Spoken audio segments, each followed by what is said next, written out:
వి gold trusted gold buyers తాకట్టులో ఉన్న బంగారాన్ని విడిపించి ఈ రోజు ఉన్న మార్కెట్ ధరకే కొనబడును. మరిన్ని వివరాలకు సంప్రదించండి 7710772020. రోజు మన బిచ్చుకుంద మున్సిపాలిటీలో గ్రామ యువకులను కలిసి స్వచ్ఛంద బంధుకు పిలుపునిచ్చి ఏదైతే కార్యక్రమం చేశారో దీనికి కారణం ఒకటి. గత 2.5 సంవత్సరాల నుండి బిచ్చుకుంద మున్సిపాలిటీలో శాంక్షన్ చేయబడ్డ రోడ్డు ఎందుకు నిలిపివేశారు?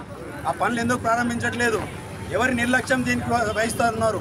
రోడ్డన్నీ గుంతల్లో బైకులు పడి వాహనాలు పడి ప్రాణాలు కొట్టుకపోతా ఉన్నాయి, చచ్చిపోతా ఉన్నారు. చచ్చిపోయినా కూడా అధికారులు చూస్తలేరు. తర్వాత ఏదైతే ఈ రోడ్డు మీద అంబేద్కర్ చౌరస్తా నుండి కమ్మరగుడి వరకు దుమ్ముదులితో వ్యాపారస్తులు కానీ వాహనదారులు కానీ ప్రతి ఒక్కరికి తీవ్ర ఇబ్బంది కలుగుతూ ఉంది. దీనికి సంబంధించిన అధికారులు కానీ నాయకులు కానీ ఎవరు స్పందించడం లేదు. దీనికోసము ఈరోజు మేము అందరం కలిసి బిచ్చుకుంద యువకులు అందరం కలిసి స్వచ్ఛంద బంధుకు పిలుపునిచ్చేసి అంబేద్కర్ గారికి, రాజ్యాంగ నిర్మాత అంబేద్కర్ గారికి వినతి పత్రం అందజేయడం జరిగింది.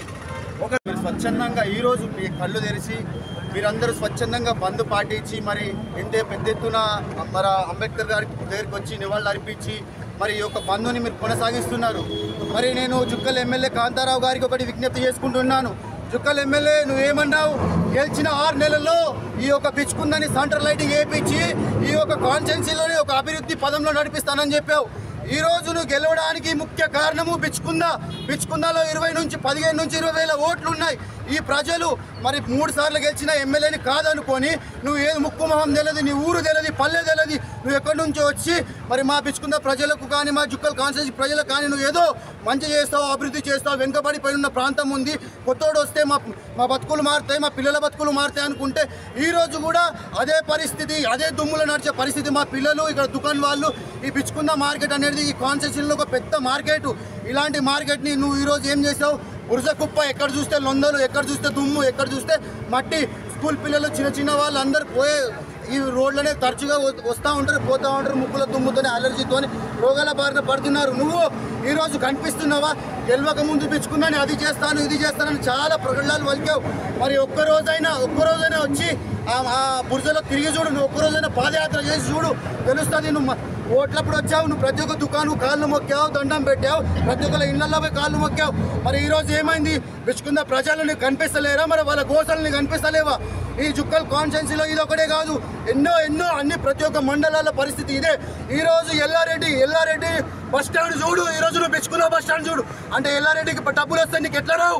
అంటే నువ్వు ఇది కాదా? ఇక్కడ నీకు ప్రజలు ఓట్లేదా? నువ్వు కాంగ్రెస్ పార్టీ గవర్నమెంట్లో లేవా?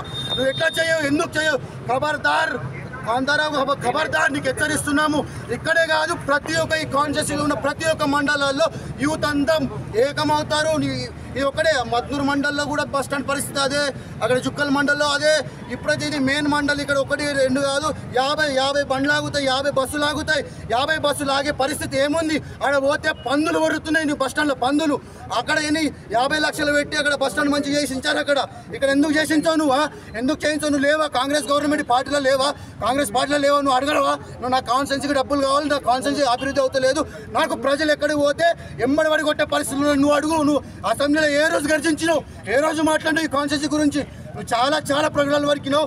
ఈ కాన్స్టిట్యున్సీలో ఉన్న పిల్లలకు 100 మందిని ప్రతి ఒక్క ఇయర్ 100 మందిని తీసుకొచ్చి విదేశాలకు పంపి వాళ్ళకు మంచి చదువులు చదివిస్తున్నావు. అది మొండి చెయ్యి. అది కాదు, మళ్ళీ నువ్వు ఇంకేం చెప్పినావు? ఇప్పుడు బిచ్చుకుంద మండలంలోనే మొత్తం ఇట్లా రోడ్ల పూర్తి వర్షిరయ్యా, సోయలు మొక్కలు, మళ్ళీ వరి ధాన్యము ఎడబడుకున్న వర్షం పడితే మొత్తం కొట్టుకపోయే పరిస్థితి. నువ్వు ఆడ హైదరాబాద్లో నీ ఎమ్మెల్యే క్వార్టర్స్లో నీ అనుచరులను పట్టుకొని వస్తా పోయి పోతావు. ఒక్క రోజైనా ఏదైనా వరి కుప్ప దగ్గర ఆగి చూసినావా? ఏంది పరిస్థితి? మీ వరి ఎట్లా కొంటారు? మీరు మౌచర్ లేకపోతే ఎట్లా కొంటారు? ఎట్లా ఎండుతుంది? మీకు ఎండబోవడానికి యార్డులు ఉన్నాయా? మరి మీకు కొనడానికి కొనుగోలు కేంద్రాలు అవసరమా లేదని ఒక్క రోజున ఆలోచించినావా? ఈ పొద్దు రేపు నువ్వు రైతులకు మొండి చేయి చూపించినావు, కాలేజ్ పిల్లలకు మొండి చేయి చూపించినావు, ఇక్కడ ఉన్న నాయకులకు మొండి చేయి చూపించినావు. పోనీ మరి అవన్నీ మొండి చేయి చూపించినప్పుడు local to global news at your finger tips. మీ చేతిలో ఒక ఆయుధం. Download R TV app. Media legend Ravi Prakash is back.